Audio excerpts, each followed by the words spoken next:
فیصل رضا عابدی صاحب، اتحادیوں کی ایک بڑی طاقت اس وقت پارلیمان میں وزیر اعظم بنا چکی ہے اور صدر منتخب کروا چکی ہے.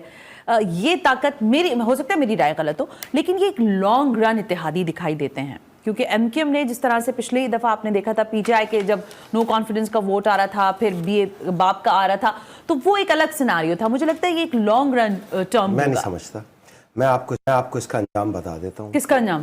ابھی آغاز ہوا نہیں، آپ انجام کے اوپر چلے گئے. چہروں کی خوشیاں خود نہیں ہیں، وہ جانتے ہیں یہ کیسے آئے. یہ جانتے ہیں، ہم بھی جانتے ہیں، بچہ چھوڑو پرندہ بھی جانتا ہے یہ کیسے لائے گئے.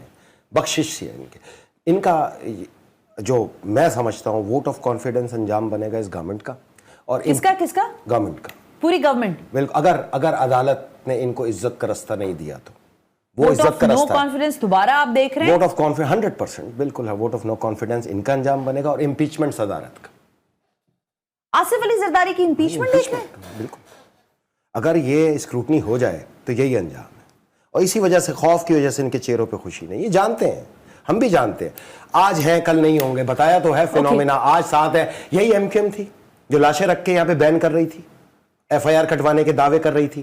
یہی تھی نا پیپلز پارٹی پہ یہ الزام. ڈاکٹر عاصم پہ صحیح، کل بلکہ میں نے یہی تھی نا. آج یہی ساتھ بیٹھے ہیں نا. جو اپنا محسن کا نہیں وہ کسی کا ہو سکتا ہے. محسن کچھ لوگوں کے بیچ میں ہوتے ہوئے تو 100% ہونا ہے. آج نہیں، کل نہیں، پرسوں. تھوڑا سا جس دن نیازی نے اپنا ایٹیٹیوڈ ادارے کے ساتھ تبدیل کیا اور انسان بننے کی طرف راغب ہوا، یہ ختم. بالکل. اور سنیں، ایک بات میں آپ کو بتا چلوں کہ نیازی نے، مجھے جو سب سے زیادہ فکر ہے نا، جس کی طرف میں دیکھ رہا ہوں، اگر آپ اس کو سمجھنا چاہیں. میں ایک سیکنڈ جلدی سے مجھے صرف ایک بتا دیں، یہ سنی اتحاد کونسل کی طرف جو اتحاد ہوا ہے پی ٹی آئی کا، یہ اس سے پہلے ہم کچھ اور معاملات دیکھ رہے تھے نا. ایم ڈبلیو ایم بھی بہت زیادہ ایک دم سے وائبرنٹ ہوئی اور ملاقاتیں ہوئی باقاعدہ جیل میں جا کر. آپ کو لگتا ہے کہ یہ اچھا، اس میں ایک چیز مجھے ذہن میں تھی کہ آپ ہی تھے ظاہر ہے جب یہ ساری کولیجن چل رہا تھا، یا سنی اتحاد کونسل میں نے کرایا تھا. شیعہ سنی اتحاد پہ میں کام کرتا تھا. صاحبزادہ فضل کریم میرے استاد رہے. لیکن مجھے یہ بتا دیں کہ یہ والا اپنے بیٹوں کو مجھے سرپرست نامزد کیا تھا. میں سوال کیا کرنا چاہ رہی ہوں، یہ سنی اتحاد کونسل کی طرف جو جھکاؤ ہوا، آپ سمجھتے ہیں یہی ان کے پاس ایک چوائس تھی؟ نہیں، دیکھیں، چوائس تو ان کے پاس ایم ڈبلیو ایم تھی تو ان کو ریزرو سیٹ بھی مل جاتی. لیکن میں نے دیکھا اہل تشیع کمیونٹی نے لائن لگا کے فرض سمجھ کے اس کو ووٹ کیا نیازی کو، کیونکہ انہوں نے سپورٹ کر دی تھی نا.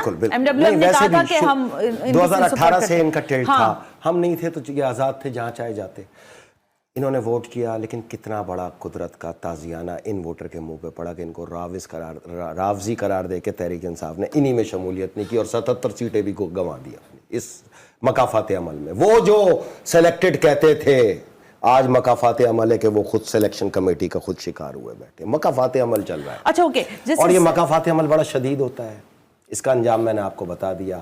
2 مہینے بعد، عید کے بعد یہ تحریک کو آغاز کرنے کا. لیکن میری جو نظر ہے نا، جو میں آپ کو بتانا چاہ رہا ہوں، جلدی سے پوچھوں، دیکھیں آئی ایم ایف نے جو خط وط گئے تھے سارے یہاں سے، چاہے پی ٹی آئی کے گئے یا باقی لوگوں کے گئے، میری بات سنیں نا، پاکستان کی معیشت کو اس وقت ایک جو سسٹم نظام ہے، سیاسی نظام ہے، اس میں ایک توازن کی ضرورت ہے. اگر آپ بیٹھ کر اس طرح کی باتیں کریں گے کہ یہ سڑکوں پر آئیں گے، ان کی اسکروٹنی ہوگی، اس کا مواخذہ ہوگا، اس کو نکال دیں گے، تو سر یہ تو آپ سیاست کے ساتھ. اگر انصاف اور مہذب معاشرہ ہے تو یہی ہونا چاہیے. ورنہ جیسا چاہے آپ چلیں، آپ چلاتے ہیں. 55 سال میں آپ نے اس ملک کا جو بیڑا غرق کیا ہے، جگ ہسائی کا سبب بنا دیا پوری دنیا میں 7.25 ارب آبادی جو ہے صرف آپ کا مذاق اڑا رہی ہے اور ہنس رہی. گلوبل دنیا ہے بھائی، ڈیجیٹل دنیا ہے. 5 منٹ میں یہاں سے خبر چلی وینزویلا تک، وینزویلا سے چلی آسٹریلیا تک، ہر جگہ گھوم کے 1 گھنٹے بعد آپ کے پاس واپس آ رہی ہوتی ہے.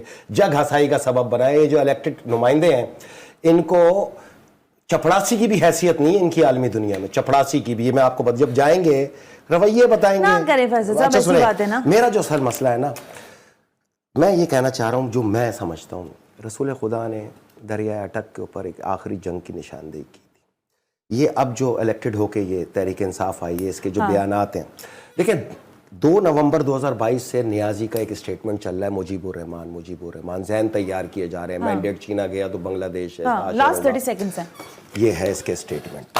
سیم اسی ڈگر پہ آ گئے. میں یہ سمجھتا ہوں کہ وہ لشکر کی تیاری کے عمل کا جو قائد ہے وہ یہ خود نیازی ہے. اصل آپ کو چیلنج یہ آئے گا. پاکستان میں ڈومینیشن وار ڈکلیئر، یہ بڑی زبردست انفارمیشن ہے. میں اس کو اگلے پروگرام میں اٹھا لوں. ہاں آپ رکھیں، لیکن میں جو آپ کو بتانا چاہ رہا ہوں نا، یہ وار